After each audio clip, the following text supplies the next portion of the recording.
Lalu bagaimana sebenarnya duduk perkara pemecatan Tia Rahmania dari PDIP? Kita bahas bersama kuasa hukum Tia Rahmania. Ada Bang Juprianto Purbo dan tim hukum DPP PDI Perjuangan Johannes Tobing. Selamat petang Bang Jupri, Bang Johannes, apa kabar? Selamat petang, kabar baik, sehat. Bang Jupri, kalau mengutip dari kemarin pernyataan Mbak Tia ketika dari konsultasi di Mabes, saya secara pihak dituduh memang saat sidang Mahkamah Partai belum sempat membela diri atau apa hasilnya waktu itu? Disampaikan ada bukti-bukti tapi tidak dijadikan pertimbangan.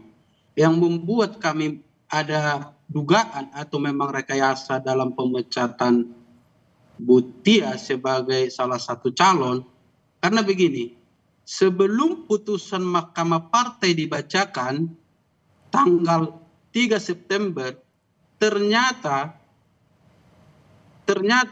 pemberitahuan ke KPU tanggal 30 Agustus sebelum putusan Mahkamah Partai dibaca. Harusnya kan sebelum putusan Mahkamah Partai dibacakan ini nggak boleh beredar.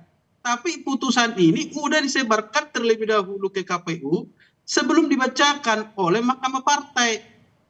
Nah, kedua, undangan yang kita dapat pada saat tanggal 3 September pada saat pembacaan putusan bukan undangan pembacaan putusan persidangan Mahkamah Partai, tapi konsolidasi. Nah, inilah yang kami ada dugaan rekayasa dari Mahkamah Partai terkait pemberhentian Tia ini, pergantian Tia dengan Boni. Tapi apa bukti yang dimiliki sama tim kuasa hukum dan juga Mbak Tia soal membantah penggelembungan suara itu? Terkait penggelembungan suara, kan dibilang Bu Tia mengambil suara Hasbi. Kita memiliki bukti, ada berita acara yang dibuat oleh Bawaslu, yang dibuat oleh KPPU daerah, waktu itu penyelenggara, yang membuat berita acara bahwa itu dikembalikan kepada Hasbi. Dan sudah dibuat juga dikembalikan, dipulihkan sebelum Mahkamah Partai memeriksa. Dan ini tidak dijadikan dasar perhitungan untuk suara nasional, untuk DPR RI. Oke, saya ke Bang Yohanes. Ini dilaporkan dan ini diakomodir oleh Mahkamah Partai. Inilah yang membuat kami dikasih kesempatan, tapi pembelaan kami tidak diterima, jadi tidak seimbang ini pemeriksaan. Makanya kami sampai mengajukan gugatan ke Pengadilan Negeri. Yang kedua, kenapa kami bilang bahwa Mahkamah Partai melakukan fitnah? Karena begini, kan Mahkamah Partai itu tidak memiliki kewenangan untuk menyatakan seseorang itu melakukan kejahatan. Nah, ini kan yang dikatakan Mahkamah Partai, Bu Tia melakukan penggelembungan suara pada pemilu. Artinya apa? Bu Tia melakukan tindak pidana penggelembungan suara dan dia ada pidananya, sanksi pidananya. Makanya itu saya bilang Mahkamah Partai telah mengambil apa yang menjadi kewenangan Pengadilan Negeri, Kejaksaan, Kepolisian. Oke, Bang Jupri tahan dulu, saya mau minta pendapat dari Bang Yohanes. Bang Yohanes, tadi kalau dari kuasa hukumnya Mbak Tia bilang diduga ada rekayasa. Kemudian juga kalau kita mengutip dari Bawaslu Banten, memang ditemukan ada 8 PPK yang terbukti memanipulasi suara, tapi tidak terbukti kalau ada kaitan dengan Mbak Tia Rahmania. Kalau dari Mahkamah Partai saat itu, temuannya apa saja sebenarnya Bang Yohanes? Nah, jadi perlu saya klarifikasi dulu ya. Yang pertama, jadi ketika seseorang itu diadukan ke Mahkamah Partai, ya tentu akan diperiksa. Kedua belah pihak yang berperkara itu akan pasti diperiksa tuh. Jadi mekanismenya cukup panjang.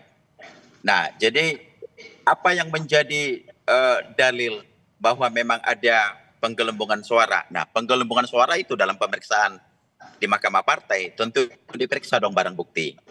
Nah, satu catatan bahwa di 8 kecamatan di Pandeglang itu ada ditemukan oleh Panwas. Maka di 8 kecamatan itu ada terjadi penggelembungan suara.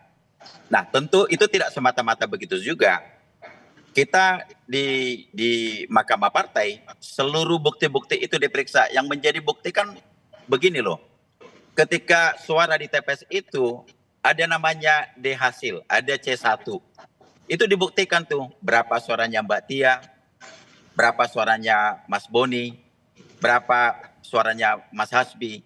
Nah, itu fakta yang tidak bisa dibantah. Nah, maka ketika seluruhnya diperiksa dengan baik,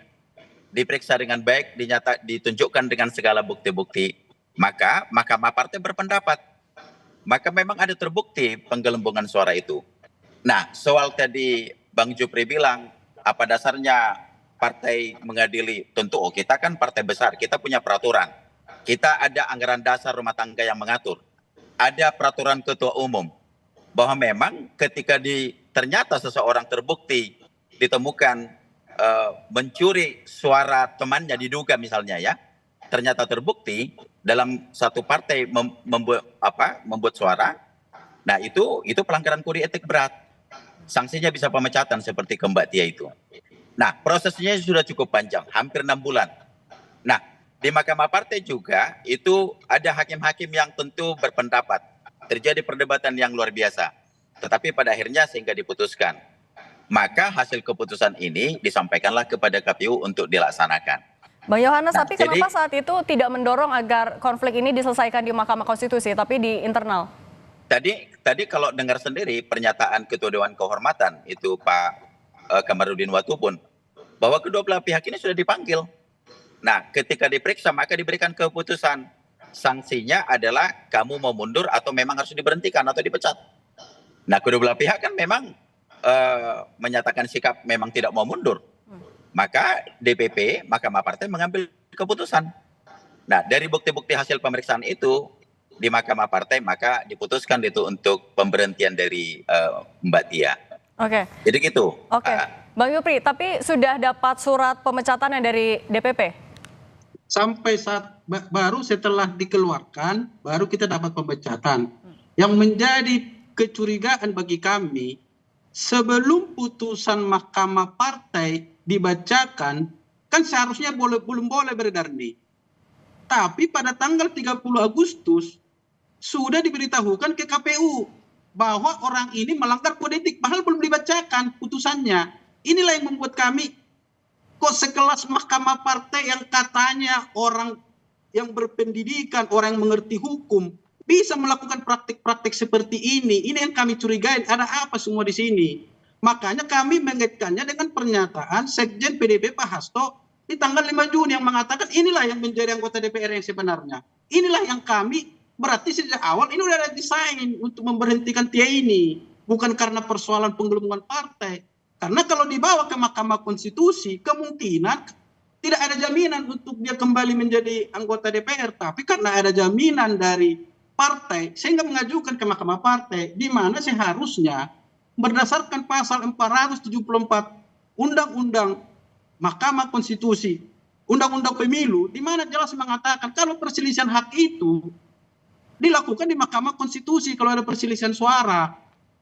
Artinya apa? Mahkamah Partai telah melanggar apa yang sudah dibuat dalam Undang-Undang Pemilu. Sama aja kalaupun katanya dari orang Pak Yohanes tadi mengatakan, kami punya aturan, kami punya... tapi tidak boleh bertentangan dengan Undang-Undang Pemilu. Aturan itu harus mengikuti Undang-Undang Pemilu dan Undang-Undang Partai Politik. Tidak boleh bertentangan. Karena Undang-Undang di atas secara hierarki. Oke, Bang Yohanes, sekarang kan juga gugatannya sudah masuk. Sidang perdananya tanggal 10 Oktober. Apa yang disiapkan PDIP untuk melawan itu?